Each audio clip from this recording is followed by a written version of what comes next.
तो स्वागत है आपका खुद के YouTube चैनल पर, जिसका नाम है कश्यप जी का तहलका। तो ज़्यादा देर ना करते हुए शुरू करते हैं आज की कहानी। तो हो जाओ तैयार डर की गहराइयों में खोने के लिए। जय श्री राम। दोस्तों, मेरा नाम लोकेश है। मैं दिल्ली का रहने वाला हूँ।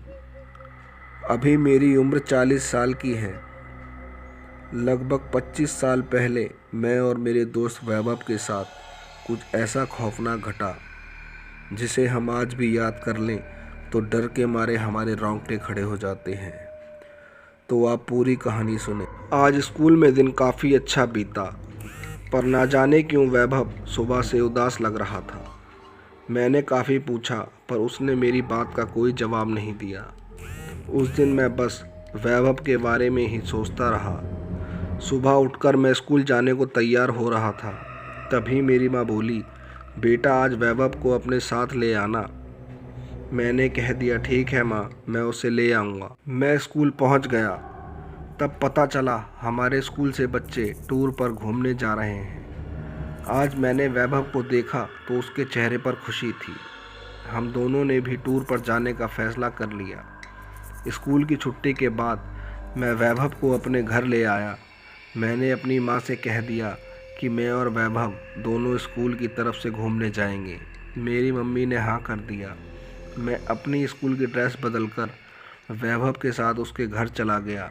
उसके घर वालों ने भी हमें जाने की इजाज़त दे दी। उस दिन रात में मुझे बहुत अच्छी नींद आई और सुबह मैं टूर पर जाने के लिए तैयार हो गया। स्कूल बस घर के बाहर आ गई थी। वैभव मुझे बस में से ही जल्दी आने का इशारा कर रहा था। हम दोनों पूरे रास्ते बस में खूब मस्ती करते हुए जा रहे थे। तभी हमारी टीचर ने सब बच्चों को चुप कराया और बोली, बच्चों, जहाँ हम जा रहे हैं वहाँ पर सभी बच्चे एक साथ ही रहें। वो थोड़ा हॉन्टेड एरिया है जो रात में और भी ख़तरनाक हो जाता है। कई बच्चे हॉन्टेड नाम सुनते ही डर गए, पर मैं और वैभव उनमें से नहीं थे। हम दोनों कोई भी बात सीरियसली नहीं लेते थे। हम लोग अपने कैंप पर पहुंच गए थे। रात के वक्त वहां जंगली जानवरों की आती आवाज़ उस जगह को और भी डरावना बना रही थी। एक एक करके हम लोग बस से उतरे तो मैडम ने हमें 5-5 बच्चों के ग्रुप में डाल दिया। तभी हम लोग अपना अपना सामान लेके एक कॉटेज में रखने चले गए। तभी वैभव बोला, यार मुझे थोड़ा फ्रेश होना है तो तू मेरे साथ ही रुक जा। मैं बोला, ठीक है। वो टॉयलेट में चला गया। मुझे काफ़ी देर हो गई थी वहाँ खड़े खड़े। मैं टॉयलेट का दरवाज़ा पीटने लगा, पर अंदर से कोई आवाज़ नहीं आ रही थी। मैंने थोड़ा और ज़ोर से दरवाजे को पीटा तो दरवाज़ा खुल गया। अंदर का नज़ारा देख मेरी रूह काँप गई, क्योंकि अंदर वैभव नहीं था। मैं बाहर गया तो वैभव अपना सामान बस से उतार रहा था। मैंने उससे पूछा, तू बाहर कैसे आया टॉयलेट से?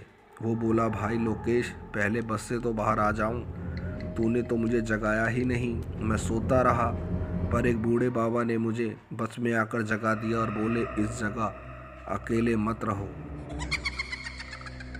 हम दोनों बस के बाहर उस बूढ़े आदमी को इधर उधर देखने लगे।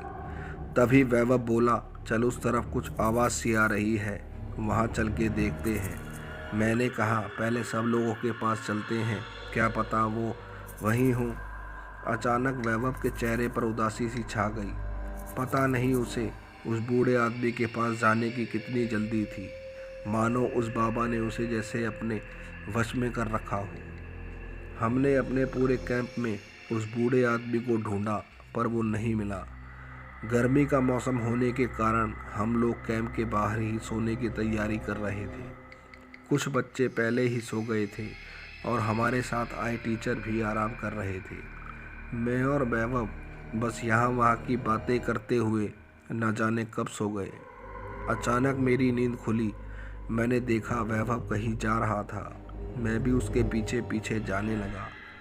थोड़ी दूर चलने के बाद वैभव किसी से बात करने लगा, जिसे देख डर के मारे मेरी आंखें फटी की फटी रह गईं, क्योंकि वैभव जिस से बात कर रहा था वो मुझे नहीं दिखा।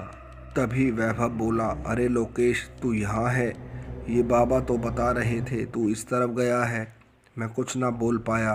क्योंकि मैं डर के मारे बुरी तरह काँप रहा था। तभी किसी ने मेरे कंधे पर हाथ रखा तो मैं डर गया। डरते डरते पीछे देखा तो मेरे पैरों के नीचे से ज़मीन खिसक गई। कलेजा डर के मारे हलक में आ गया क्योंकि पीछे वैभव खड़ा था। वो मुझसे बोला, मैडम ने मना करा था ना रात में यहाँ अकेले घूमने में, फिर भी तू नहीं मानता। मैं कब से तुझे तेरे पीछे से आवाज़ मार रहा हूँ, तू है कि सुनता ही नहीं। वैभव ने इतना ही कहा था, तभी उस जगह से तेज हवा, जंगली जानवर और किसी के हंसने की आवाज़ इतनी तेज आ रही थी जिससे हम दोनों के कान से खून आने लगा।